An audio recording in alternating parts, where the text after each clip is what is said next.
Thank you and welcome to the show this morning.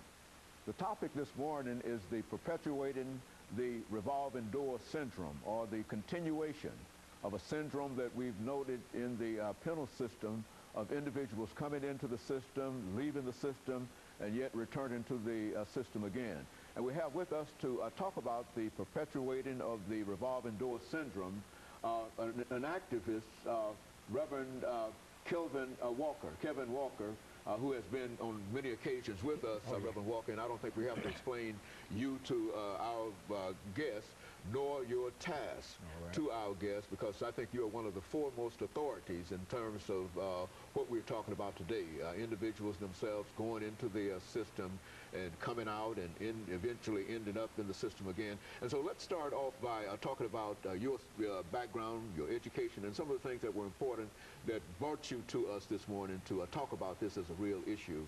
Okay, well, thank you once again, Dr. Haney. It's always a pleasure to be on your show because you are a person that really deal with some real issues, and I appreciate the format that you have out here and make available to us to come on here and talk about these issues. My name is Kevin Walker. I pastor the Hands of God Christian Church. I've been in ministry since 1986. The Lord delivered me from a 17-year drug addiction, and throughout that time of my addiction, I did spend time in the state prison system, came out unrehabilitated, ended up reincarcerated again, and but in '86, God changed all of that and called me from active drug addiction, a lifestyle of crime, and all kind of foolishness directly into the ministry.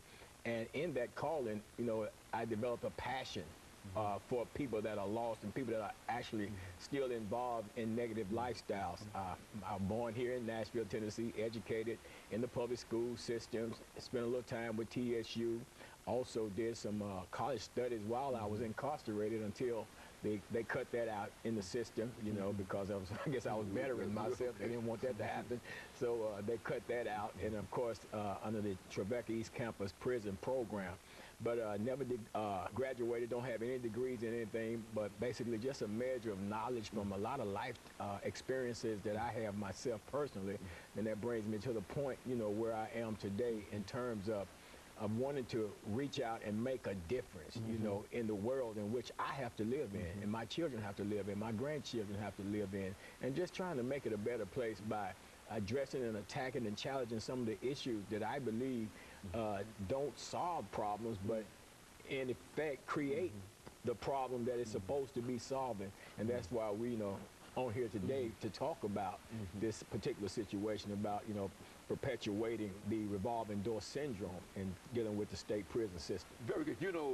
When we look at the whole issue of crime in America, one of the things I think that we can always say is that African Americans make up a large percentage of the ex-offender population, and as well as the incarcerated population. And let's look at some of the reasons that folks have often become involved in so much crime. Well, first of all, it's very frightening when you look at the amount of Black Americans in the country, in America, as in comparison to the numbers that are incarcerated and that are now ex-offenders and the like. But, there's not just one single reason for crime in America. It could range from just straight out need. Somebody don't have the necessary things, don't know how to get it other than committing the crime when they do it. It could be the environment, could be drugs and alcohol. Some people just low down dirty, they just commit crimes. You know what I'm saying? They just do it, So there's a number of reasons why people commit crimes, but my thing is, once they do commit a crime, they do go through the judicial system. They are adjudicated, they are sentenced, they're tried, sentenced, and they're convicted, and they go into the prison system. Now, the purpose of the prison system is, number one, to punish you for what you did. And I believe if you commit a crime, just like I did, I should have been punished. When I went to prison, I supposed to have been there because I was a criminal with a criminal thought process that dictated that I should be in prison. So there's crime, and then at the same time, there's rehabilitation. So my thing is, if I'm in there for punishment, now, the time served in the prison system will constitute the punishment.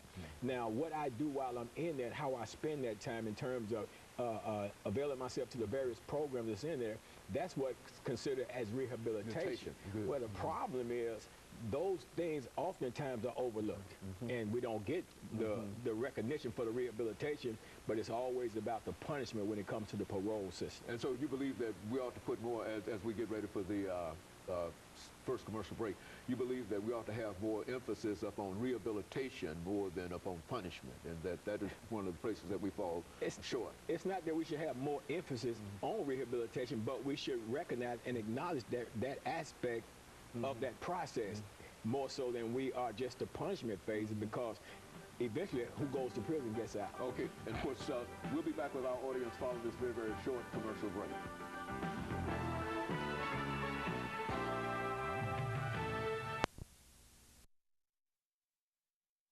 The topic is the